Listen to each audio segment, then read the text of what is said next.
Buenas tardes a todos. Hoy estamos aquí para compartir con vosotros una historia apasionante. Apasionante por tener una protagonista especial e inusual, la Santísima Virgen. Apasionante a pesar de tener un escenario poco glamuroso para lo que la cultura de hoy entiende. Un pueblo pequeño del norte de España, habitado por gente de fe, humilde y trabajadora, dedicada al cultivo del campo y ganado, con una vida sencilla, sin riqueza, lujos ni sobresaltos. Una historia apasionante por ser cuatro niñas de 11 y 12 años las elegidas para dar voz a María. Sí, queridos amigos, el 2 de julio de 1961, domingo, la Virgen hacía su incursión en el mundo terrenal. Bajaba del cielo y se aparecía a estas cuatro niñas en la calleja. Se aparecía cumpliéndose lo que días antes el arcángel San Miguel, 18 de junio, les había anunciado. Se aparecía tras el robo inocente de unas manzanas y tras sentir la culpa, el sentimiento de arrepentimiento de haber hecho algo que no estaba bien según su conciencia. Una historia conmovedora inspirada en el sentimiento de amor de una madre protectora. Ya entenderéis por qué digo lo de la madre protectora. Sí, amigos, Garabandal es la escuela de formación de María. Es el lugar donde la Santísima Virgen, a través de las niñas, nos enseña, y lo digo en presente, que tener fe no es solo afirmar la existencia de Dios, que tener fe es mucho más, es aceptar el compromiso de estar con Él, defender lo que Él defiende y cumplir con lo que Él nos pide. Garabandal aporta enseñanza, recomendaciones de vida, formación de conciencia, capacidad de discernimiento, para entender lo que es esencial hacer para disfrutar de la presencia de Dios, la importancia de la Eucaristía, la visita al Santísimo, el rezo del Santo Rosario, la importancia del sacrificio y penitencia, la necesidad de ser bueno, ser honesto y decir la verdad. Garabandal es el lugar donde la Virgen nos hace cómplices de un gran secreto, que ser bueno hoy tiene premio mañana. Una historia en la que creo por estar avalada por miles de testigos, testimonios de peregrinos llegados de todo el mundo, certificadas por prestigiosos compañeros médicos y autentificados por figuras importantes de la docencia, apostolado y santidad, sacerdotes de renombrado prestigio y grandes santos de la Iglesia. Sí, amigos, Garabandal tuvo a los mejores, a los que nunca me cansaré de nombrar por su testimonio de fe pública razonada. Profesionales de la talla del doctor Puncernau, neuropsiquiatra, del doctor Celestino Ortiz, pediatra, o del doctor Félix Gallego, médico de familia. Ilustres compañeros a los que nunca les tembló la pluma para describir unos éxtasis inexplicables para la ciencia y la lógica, para narrar sin ningún tipo de complejo ni vergüenza aquello que se escapaba a su intelecto. Unas apariciones apoyadas por santos de la Iglesia, importantes sacerdotes, ejemplo de honestidad, lealtad y compromiso a la Santísima Virgen, como los papas San Pablo VI o San Juan Pablo II, el Padre Pío, la Madre Teresa de Calcuta, teólogos de la talla del Padre Rollo Marín, Padre Félix Ochaíta o Padre Porro Cardeño, profesores de teología como el Padre Lucio Rodrigo de la Universidad Pontificia de Comillas. En fin, podría estar aquí hasta mañana dando nombres de todos los sacerdotes que dijeron sí a María. Unas apariciones en las que creo, después de estudiar, investigar y racionalizar en base a mi formación y experiencia. Unos éxtasis inexplicables para la ciencia, unos trances donde las niñas se transformaban en estatuas de cera, las pinchaban y no sentían, las ponían focos de luz en los ojos y no parpadeaban, las intentaban mover y no podían por el cambio de peso que experimentaban, unas niñas que caminaban hacia adelante, hacia atrás, con la cabeza en hiperextensión mirando al cielo por suelos intransitables y no tropezaban, que caían bruscamente de rodillas sobre suelo pedregoso y no se lesionaban, que no experimentaban signos de cansancio alguno como taquicardia o sudoración tras protagonizar carreras estáticas, niñas capaces de levitar, de reconocer sacerdotes vestidos de laicos, de dar detalles a personas de su vida que nadie conocía o de volver objetos besados por la Santísima Virgen de noche sin apenas luz y sin equivocarse. Unas apariciones, señores, significativas a difundir por ser protagonistas de un gran milagro, la comunión visible de Conchita, lo que se ha llamado el milagruco del 18 de julio de 1962. Un milagro autentificado por personas que vieron porque estaban allí, no porque se lo hubieran contado. Permitidme que os lea las declaraciones de los testigos que figuran en el libro del padre Eusebio García de Pesquera, Se fue con prisas a la montaña, lo que yo y muchos consideramos la Biblia de Garabandal. Declaraciones de Pepe Díaz Cantero, albañil del pueblo. Cuando yo he visto que sacaba la lengua y allí no había nada, he tenido, creo, el peor momento de mi vida. ¡Ay, Dios mío!, dije para mí, esta sí que es gorda, si aquí no se ve nada. Y al decirme esto, yo iluminaba con la linterna todo el interior de la boca. De pronto, sin que la niña hubiese movido en absoluto su lengua, de la forma más inexplicable apareció sobre ella como si brotara repentinamente una cosa blanca, redonda, que parecía crecer. Declaraciones de Miguel González, hermano de Conchita, quien estaba al lado de su hermana protegiéndola. ¿Qué pasó con el milagro de la forma?, le pregunta a su otro hermano. Te juro que fue verdad, yo lo vi perfectamente cómo sacó la lengua limpia sin nada, y sin meterla para adentro le brotó de repente una hostia blanca. Declaraciones de Benjamín Gómez, labriego del País. Yo miré en la boca abierta una y otra vez, y ni arriba en el cielo de la boca, ni abajo sobre la lengua, ni por parte alguna se veía nada. Allí no había nada de nada. La lengua estuvo así sin nada y la forma apareció luego de repente y estuvo a vista de todos un buen tiempo, el suficiente para que la pudiéramos ver cuantos estábamos allí. Yo la miré bien, el color no tiene comparación o parecido con nada, lo más con la nieve cuando sale el sol. Era un blanco que yo no he visto nunca más blanco. Declaración de Alejandro Damians, industrial catalán. De pronto, sin que yo pudiera decir cómo, sin que Conchita hubiese variado en lo más mínimo su actitud o expresión, apareció en la lengua la sagrada forma. Yo vi con rapidez mayor de lo que alcanza la vista humana cómo se hizo la hostia en aquella lengua. Yo diría que la lengua estaba más fuera de lo que corrientemente se saca para comulgar. Cuando llevé el rollo de película a revelar, me encontré casi con un nuevo milagro en la cinta. Aparecieron 79 fotogramas filmando la escena. Declaraciones del doctor Ortiz. Más de 20 testigos coinciden en que la forma tenía una blancura excepcional, que era algo más gruesa de lo normal. Afirmación que mantiene hoy un testigo de excepción, Román Martínez del Cerro, quien tantas veces ha dado testimonio en nuestros encuentros. Sí, queridos amigos, la Virgen dio a Conchita la prueba que tanto pedía para que todos creyeran. Un milagruco chicu a los ojos de la niña y un gran milagro a los ojos de todos los que creemos en Garabandal. Milagro defendido por la Santísima Virgen hace 62 años de forma brillante e inteligente. Y os digo por qué. Estad atentos y muy atentos.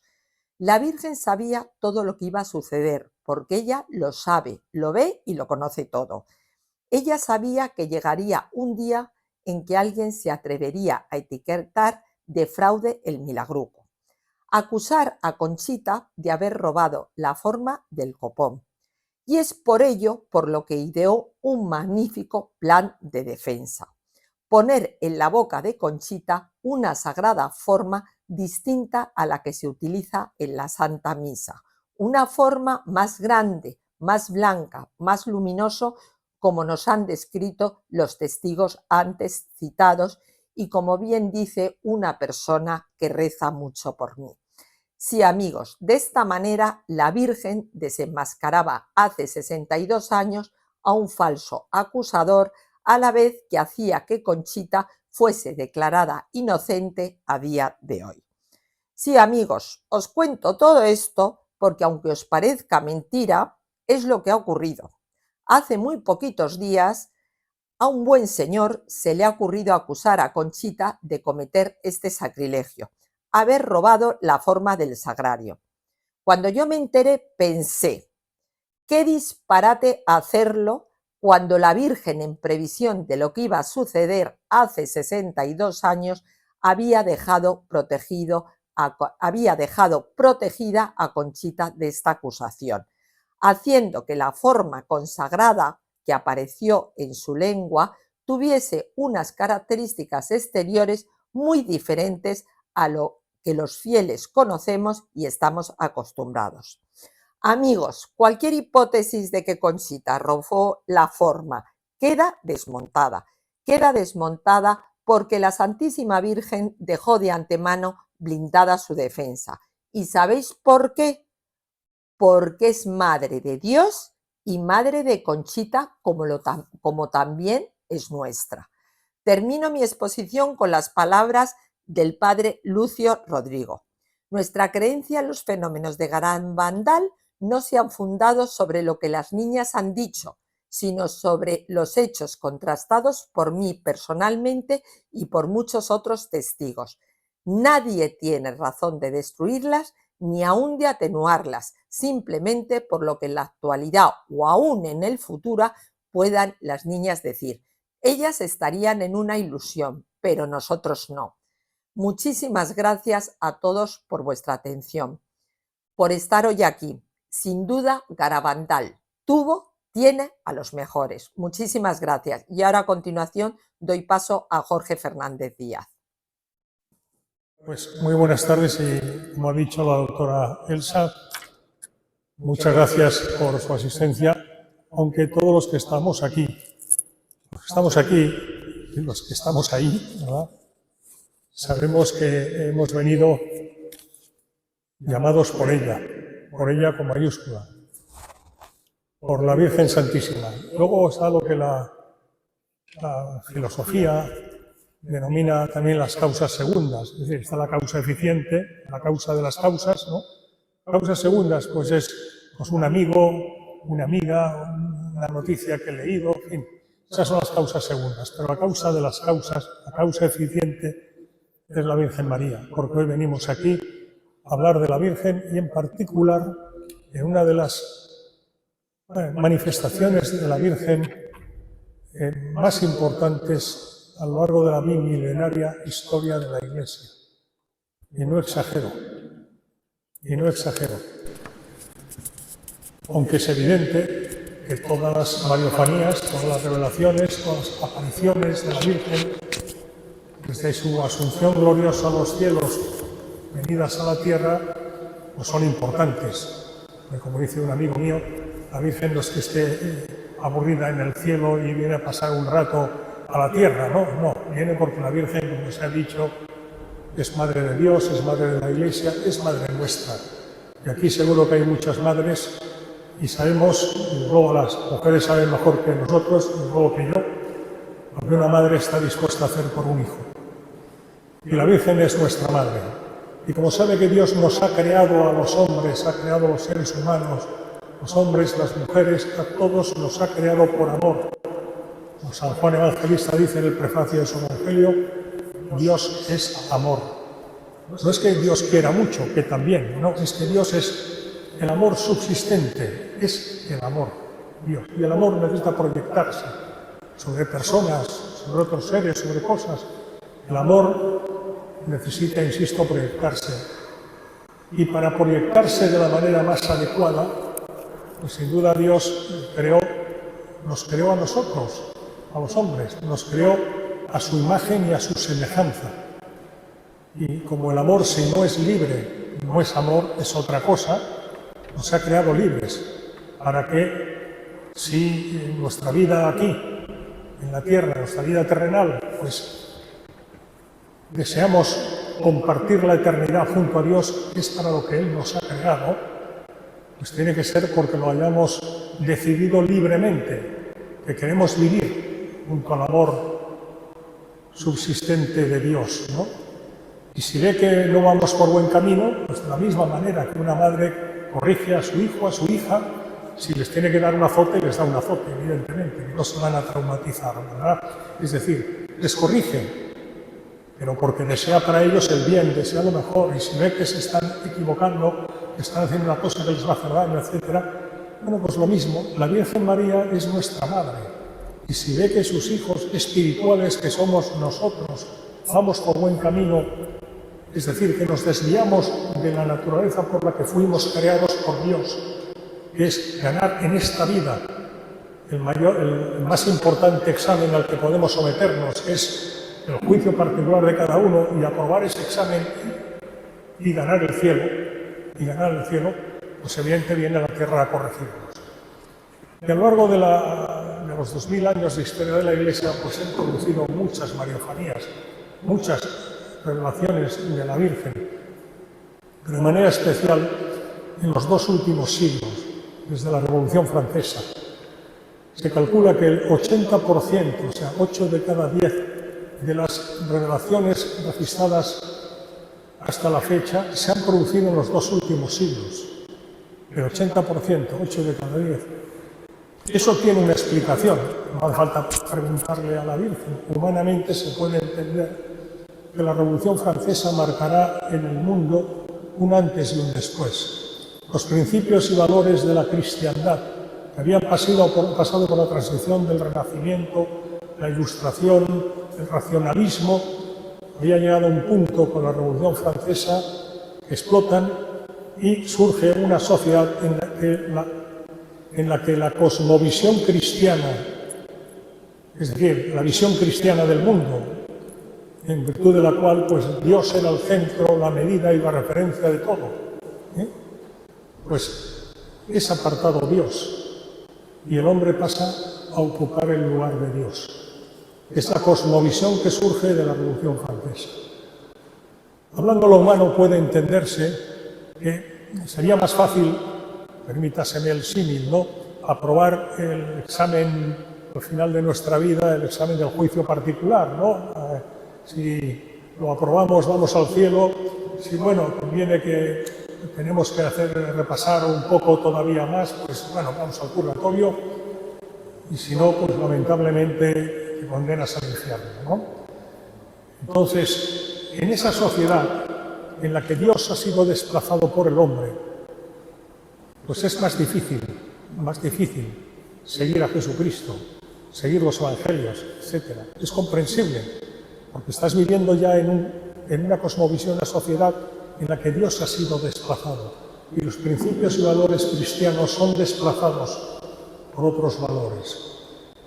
Y como la Virgen conoce eso, sabe que es más difícil para sus hijos, para nosotros, para la humanidad, salvarse, acude con más frecuencia.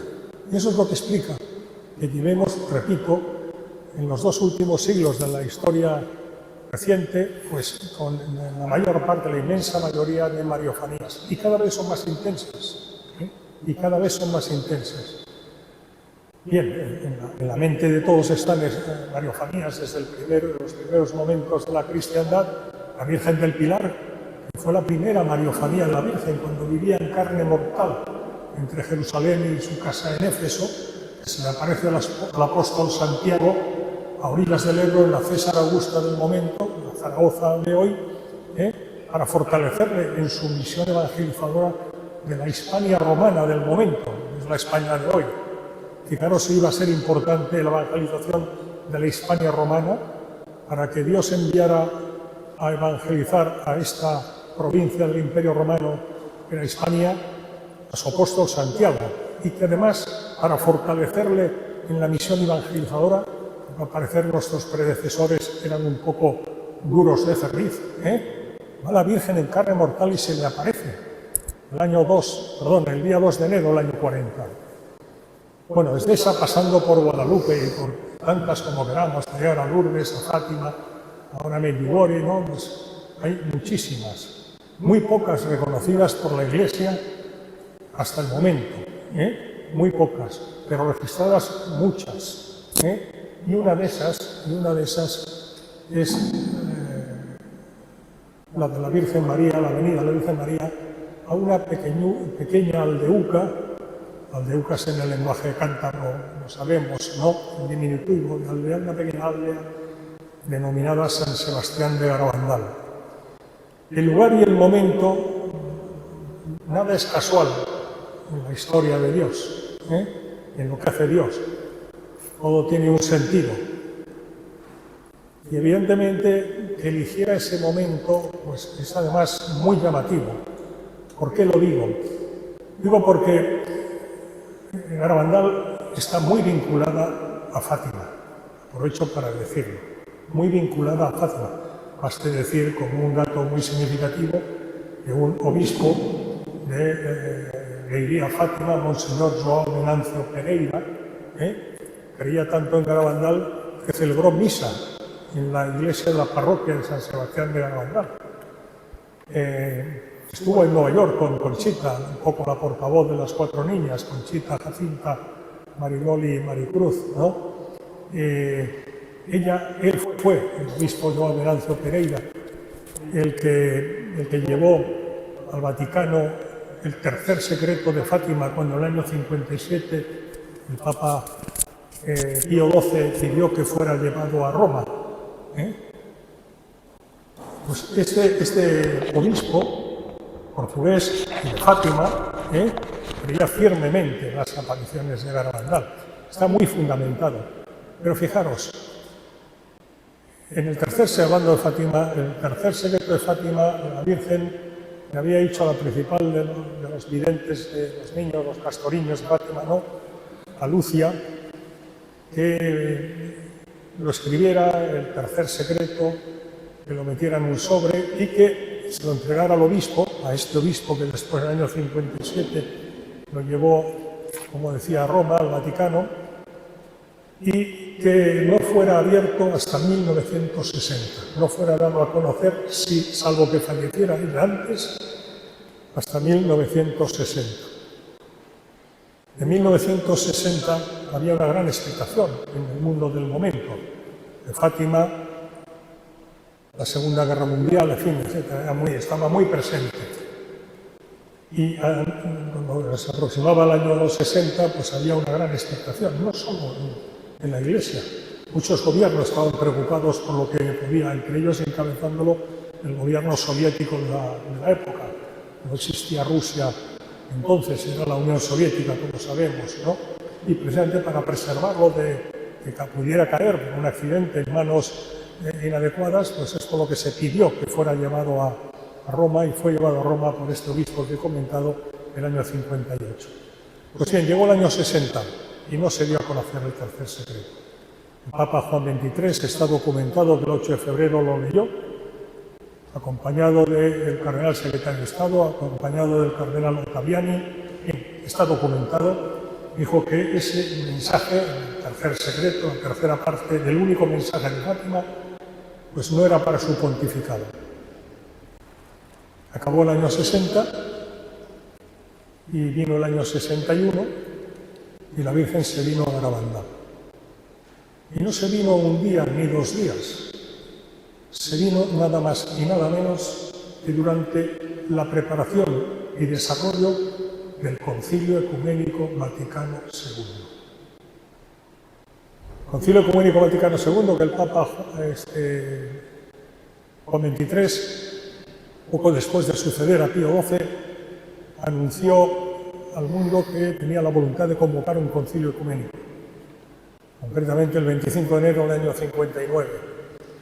El año 60 es lo que he comentado, ¿no? El año 61 estaba en pleno proceso de preparación, de organización del concilio que inauguraría el Papa Juan XXIII el 11 de octubre de 1962 y que clausuraría su sucesor, el Papa Pablo VI, el día de la Inmaculada Concepción, 8 de diciembre de 1965. Pues bien, desde mitad del año 61, desde el domingo 18 de junio de 1961 hasta el 13 de noviembre del 65, hubieron manifestaciones de la Virgen en Garabandal.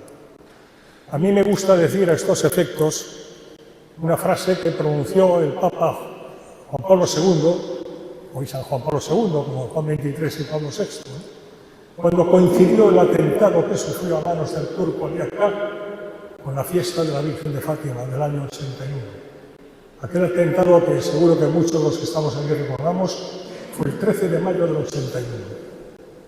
El Papa fue un año después, el 13 de mayo del 81, a Fátima a darle gracias a la Virgen por haberle salvado la vida. Y era aquella frase de que una mano disparó el arma y otra mano materna guió la bala.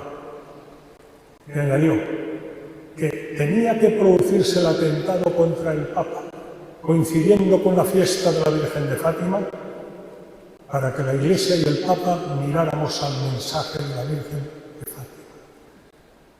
Puntos suspensivos, porque en los designios de la providencia no hay meras coincidencias. En los designios de la providencia no hay casualidades.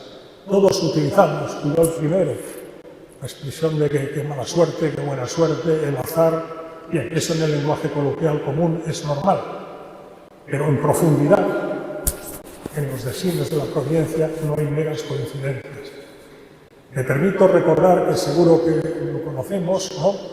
Los evangelios, cuando el Señor en un momento determinado, Jesucristo, Dios, se está dirigiendo a sus discípulos y les dice: no se cae ni un cabello de vuestra cabeza.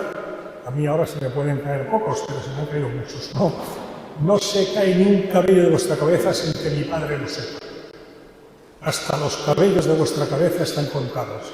¿Lo recordamos?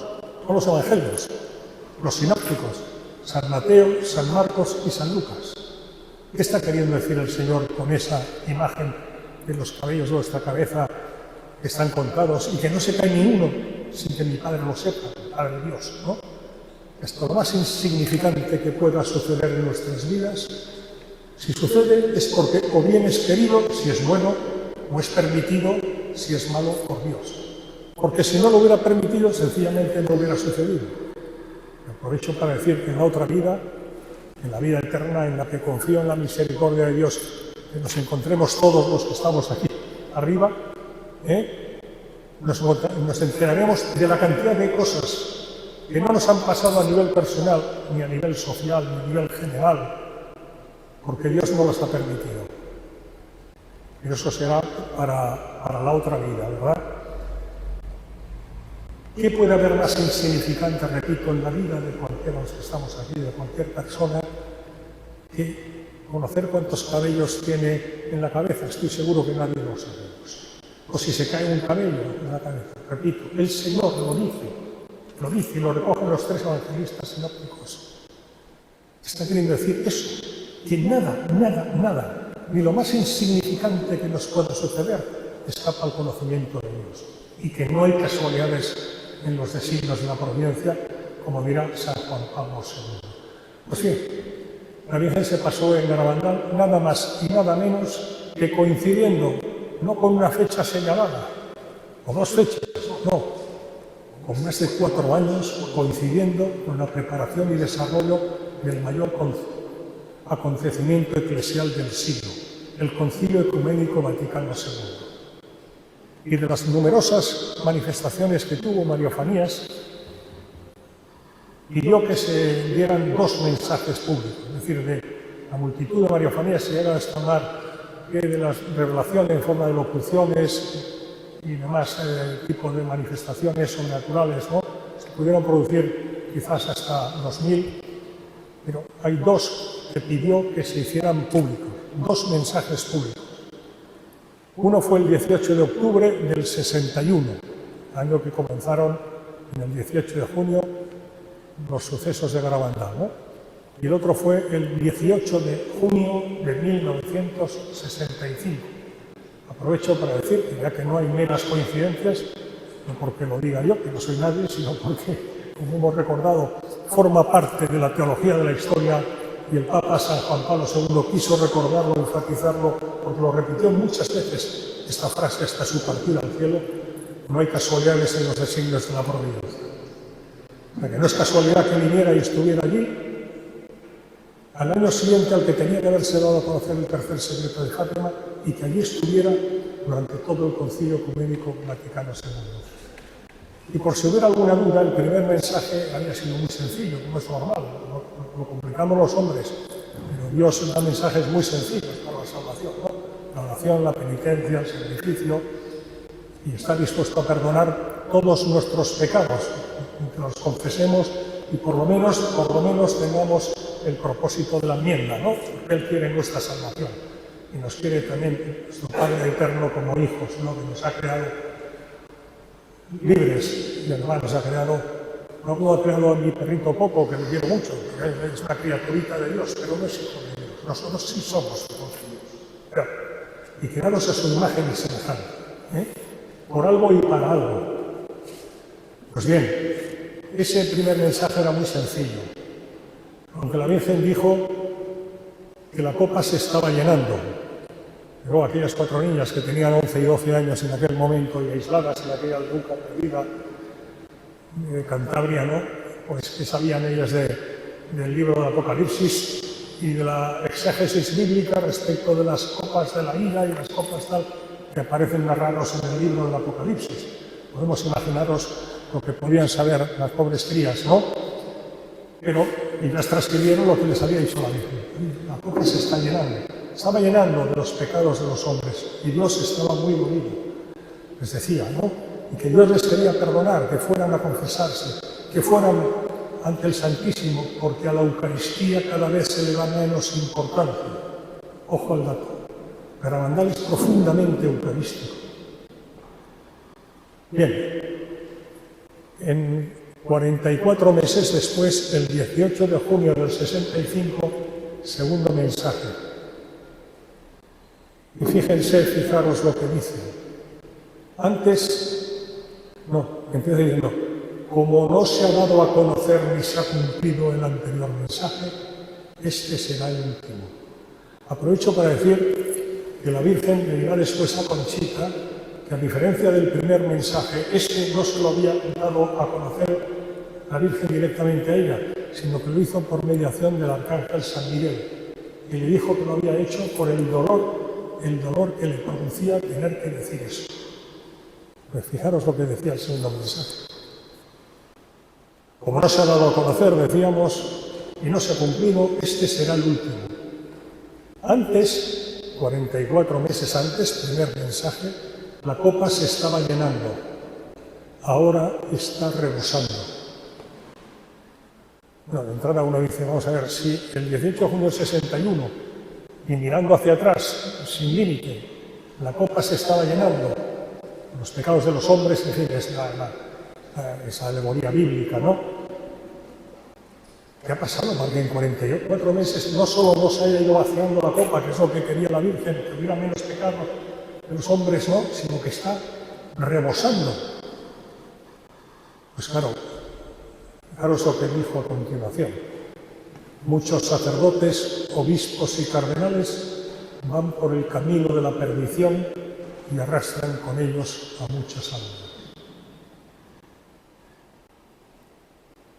Todos los obispos y cardenales de la Iglesia Católica estaban en Roma reunidos en el Concilio Vaticano y que les digan que hay 4 niñas allí en España que dicen que la Virgen les dice esto. La mano negra del diablo tiene mucho que ver con esto. Pero fijaros porque es muy significativo. Añadirá, a la Eucaristía cada vez se le da menos importancia. En el concilio hubo el sector modernista de la Iglesia que quería considerar la Eucaristía como un signo, no como creemos desde la fe, que en la Eucaristía está el cuerpo, la sangre, el alma y la divinidad de Jesucristo. No es ningún signo, es el cuerpo de Cristo.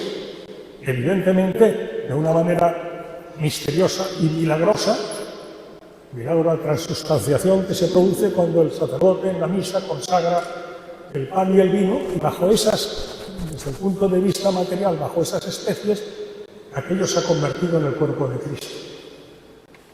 ¿Es un misterio? Evidentemente, claro que es un misterio, pero es palabra de Dios. Y debo decir que es muy significativo esos efectos, cuál fue la reacción de la cúpula de la Iglesia. del Papa Pablo VI y del cardenal prefecto de doctrina de la fe del momento, cardenal Ottaviani. Cuando tuvieron conocimiento de ese mensaje, que faltaban 6 meses para que el Papa clausurara el concilio, que iba camino de su cuarta y última sesión, lo que piden es que Conchita, por favor, sea llevada a Roma a su presencia. La otra hipótesis es que han dicho, bueno, en fin, habladurías de crías, es decir, habrá que ver quién les ha engañado, ¿no? No, por favor. Y si lo dicen al párroco en funciones de Garabandal del momento, el padre Joaquín Luna, que sea llevado a Conchita a su presencia. Conchita estuvo el 13 de enero del 66 con el cardenal Ottaviani y 3 monseñores de la Curia durante 2 horas y 3 cuartos. Había ido a Roma junto con su madre Aniceta y llevadas por el padre Luna a Roma. Pablo VI recibió a Conchita el 19 de enero de 1966. Está documentado. Lo digo porque, viendo ese mensaje, si alguien conocía mejor que nadie la situación de la Iglesia, era el Papa y el cardenal para la doctrina de la fe del momento. Y no se escandalizaron por ese mensaje, se entristecieron, como es lógico. Es decir, esto no se lo han inventado estas niñas. Que venga aquí, por favor. ¿Cuánto me queda? Vamos justitos. Bueno, termino ya, porque luego hay tiempo para alguna pregunta, y hay alguna pregunta y podemos contestarla con mucho gusto, ¿no? Simplemente diré que, complementando lo que ha dicho Elsa, la doctora Elsa Martí, ha sido el instrumento elegido por la Virgen para fundar la iniciativa internacional España con Garabandal. Ella y yo no nos conocíamos, por eso yo la conocía personalmente y nos conocía, pero un día en Garabandal, pues... En fin, voy a decir una cosa. Yo conozco a Conchita, conozco a Jacinta y conozco a Maricruz, las 3 de las 4 niñas viventes que viven todavía. Mariloli falleció en abril de 2009, Conchita vive en New York, Jacinta vive en una localidad de las afueras de Los Ángeles, Maricruz es la única que vive en España, concretamente en Asturias, en Avilés, ¿no? Yo conozco las 3. He estado en Fátima con Conchita, no en New York, en Fátima. Con Jacinta, Jacinta últimamente está frecuentando mucho Garabandal y he tenido la oportunidad de estar con ella en varias ocasiones. Y con Maricruz he estado con ella en Avilés, he estado con ella en Santander, que la invitamos a venir a un acto como el de hoy que hicimos en el Ateneo de Santander. No quisimos dar a la publicidad que venía Maricruz, porque si no, sabemos cómo lo que hubiera sucedido desde el punto de vista de la prensa, etcétera, etcétera. Pero estaba en primera fila y mi mujer estaba a su lado y, en fin, estaba, las conozco bien a las 3. Pero 2 amigos míos, muy buenos amigos, de gente seria, de gente preparada, conocen muy bien también a Jacinta. El año pasado estuvieron el 21 de agosto con ella y la invitaron a comer fuera de Garabandal, en una localidad de las proximidades, etcétera, ¿no? Y quedaron que este año volverían a repetir esa experiencia, porque Jacinta con su hija María Jacinta pues quedaron muy complacidas de aquel encuentro y tal. Y este año, pues hace 3 meses, el 26 de agosto, compartieron una comida con Jacinta y con su hija María Jacinta. Voy a leer lo que me enviaron 2 amigos relativo a ese encuentro del 26 de agosto, de hace 3 meses. Hoy es 16 de agosto, pues no llega ni a 3 meses, ¿no? Y dice, tema de las negaciones, en relación con lo que comentaba la doctora Elsa. Me preguntan, ¿qué fue de las negaciones que hiciste? ¿Por qué lo negaste? Dijo Jacinta, la Virgen ya nos había dicho, esto el 26 de agosto pasado, la Virgen ya nos había dicho que haríamos las negaciones. Nos extrañaba lo que decía, pero bueno, el hecho es que el párroco nos cogió y nos dijo que si no lo negábamos todo, no nos volvería a dar la comunión. Jacinta hace 3 meses, a mí me lo había dicho también. que teníamos que firmar unos papeles negándolo todo. Eran unos 25 folios. Y lo firmamos. Después se enteró el obispo de Santander y nos dijo: ¿es verdad que el párroco os dijo eso? ¿Os amenazó con no volver a dar la comunión? Sí. El obispo le dijo: ¿cómo es posible que hayas hecho eso? El otro estaba callado. Bueno, no sigo. Ese día cesó de párroco de Garabandal, el otro. No quiero desvelar el nombre de los... pero en fin, estoy seguro que me creen si le digo que son dos personas a las que pongo la mano en el fuego literalmente. Preparadas, en fin, gente formada, católicos absolutamente, y ya digo, estuvieron el año pasado con Jacinta y su hija y han vuelto a estar ahora, es muy larga la declaración, pero me ha parecido que este párrafo sirve para que, y entiendo que se me entiende lo que quiero decir, ¿verdad? Que quien quiera entender, que entienda. Jacinta a mí me lo había dicho en su casa de Garabandal, un día que estuve con ella casi 3 horas. Mire usted, ¿qué podemos imaginar de unas niñas que tenían Maricruz 11 años y Conchita, Jacinta y Mariloli 12 años, y aislados por tierra, mar y aire? Es que prácticamente ni había electricidad, y por eso no había televisión ni había teléfono. Hay que ponerse en el contexto de aquel momento, de aquellas niñas, ¿no? Y un pueblo que era profundamente religioso, profundamente religioso. Termino para no pasarme del tiempo, diciendo que Garabandal era un pueblo efectivamente muy religioso. La Virgen sabía muy bien lo que elegía y por qué elegía ahí, ¿no? Es curioso que todavía hay zaguanes de las puertas de casas antiguas de Garabandal que tienen esculpidas en piedra motivos de la Eucaristía, el pan y el vino, de las uvas y el pan, ¿no? Y fijaos que la Virgen cómo enfatiza la Eucaristía en Garabandal. Termino diciendo, también es un dato, el concilio, como hemos recordado, fue clausurado por el Papa San Pablo VI el día de la Inmaculada, 8 de diciembre del año 65. 3 meses antes, exactamente el 3 de septiembre del 65, publicó la encíclica Mysterium Fidei. 3 meses antes, septiembre, octubre, noviembre, 3 meses y 8 días antes de clausurar el concilio, no una declaración conciliar, sino una encíclica del Papa, Mysterium Fidei, el misterio de la fe, sobre la Eucaristía. Sobre la Eucaristía. Defendida, oiga, mire usted, la Eucaristía es el cuerpo, la sangre, el alma y la divinidad de Cristo. Quien quiera entender, que entienda. Y muchas gracias.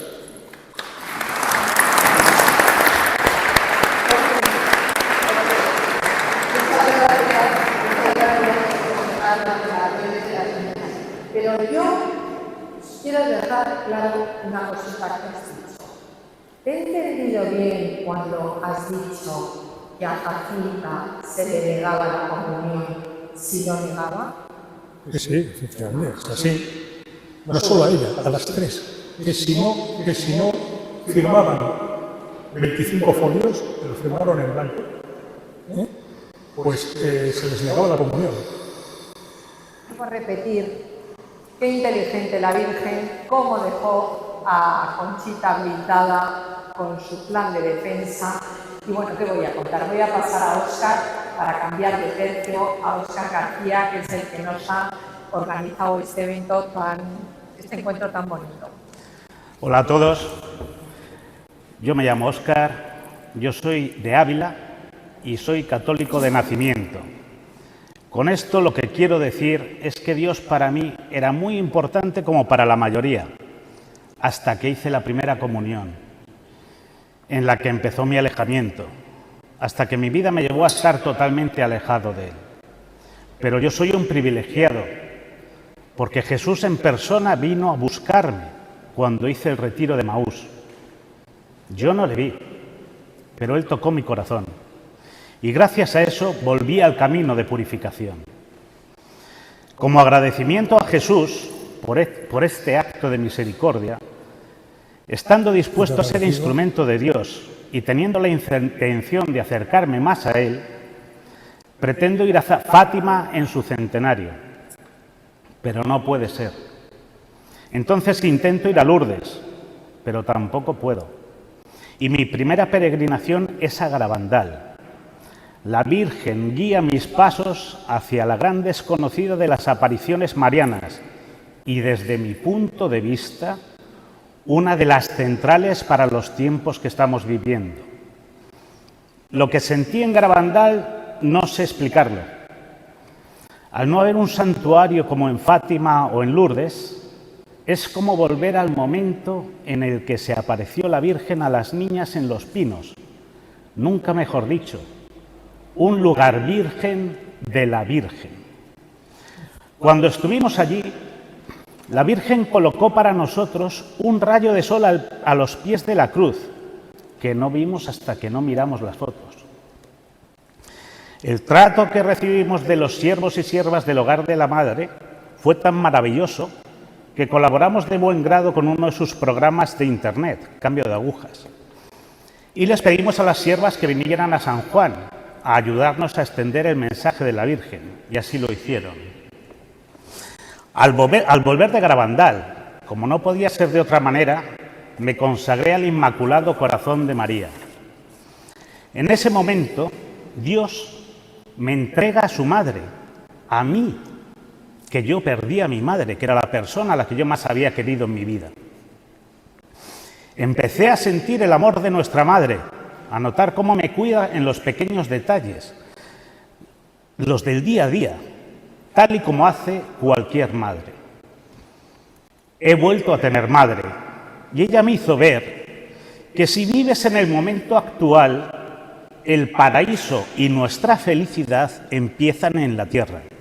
Lo que ocurre es que nosotros nos empeñamos en ser infelices viviendo del pasado o del futuro.